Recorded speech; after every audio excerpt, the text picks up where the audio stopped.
মৈত্রীটা আছে মার আগমন কিন্তু শুরু হয়ে গেছে। আমি যেটুকুনি জানি ছোটবেলা থেকে আমি এই পুজোটা দেখছি, দুর্গা পুজো যুবমৈত্রী।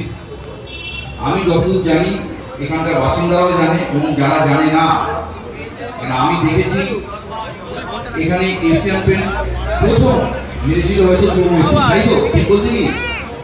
তখন না পাকা হয়েছিল, পাকা ফ্যামিলি তো হিরোইন ফ্যামিলি বানাচ্ছে। হ্যাঁ, বিয়ে হচ্ছে ফ্যামিলি, আর তুমি হচ্ছে ফ্যামিলি হিরোইন। আমি নিজের ছোট ডায়লগ দিয়েছি, দেখে ওরা কি আপনি সেকেন্ড আছে। আমি বলছি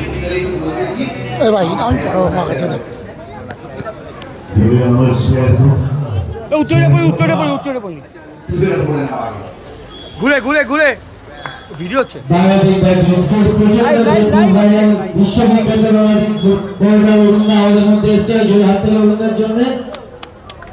মাইকটা দেবা, মাইকটা দে।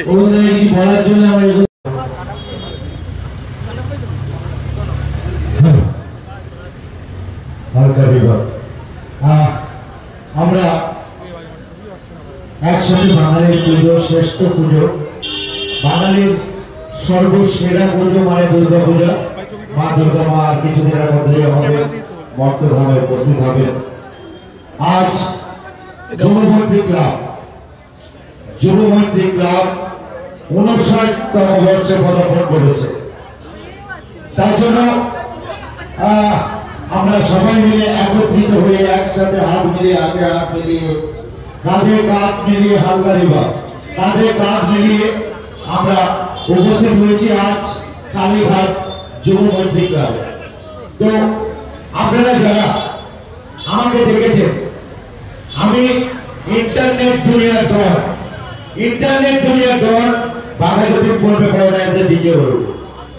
আপনার যদি ফেসবুকে 10টা ভিডিও আসে, 5টা ভিডিও আমার আছে, এটি গ্যারান্টি আছে। তো হালকা করে বলি, তো গতকাল কোন এক জায়গায় ক্যালকাটা পুলিশের ব্লাড ডোনেশন ক্যাম্পে উপস্থিত ছিলাম আমি। আজ কালীঘাট যুবমৈত্রী ক্লাবের দুর্গা পুজোয় 59তম বর্ষে পদার্পণ করেছে। আমরা আশা করি এই পূজা, এই বাঙালির শ্রেষ্ঠ পূজা সবসময়ের জন্য সবার আনন্দ নিয়ে আসুক। ঘরে ঘরে আমরা আনন্দ উপভোগ করি এই দিনটি আসার জন্য। বছরে 365 দিন পর এই পুজো আসে। তো হালকা করে বলি, as a DJ digital world of world famous, as a DJ digital world of world famous, হালকা করে 2-4টে ডায়লগ আপনাদের সাইডে শুনিয়ে দিচ্ছি। আমার দোকান কালীঘাটে আমি বলেছিলাম 2 মায়ের দুর্গা। তো একজন ছিল মা কালী আমার মস্তকে, আরেকজন পাশে ছিলেন আমার শের মা। তো 2 মায়ের দুর্গাতে আমি দোকানটা করেছিলাম, এখন কিছুদিনের জন্য স্থগিত করা আছে। তো সেই মায়ের মুখে যে ডায়লগটি শোনা যায় সেটা আমার মুখে শোনো। ইন্টারনেট দুনিয়া যতদূর ইন্টারনেট পরিষেবা চলছে, ইন্টারনেট দুনিয়ায় যতদূর ইন্টারনেট পরিষেবা চলছে, বাঘাযতীনের ফোনপে করোনা, ডিজিটাল করোনা, সেই সব জায়গা থেকে সবাই দেখতে পাচ্ছে। সেটা যদি চাঁদে ইন্টারনেট পরিষেবা থাকে, চাঁদে দেখা যাবে। তার জন্য অনেক রকম ভাবে তৈরি করেছে।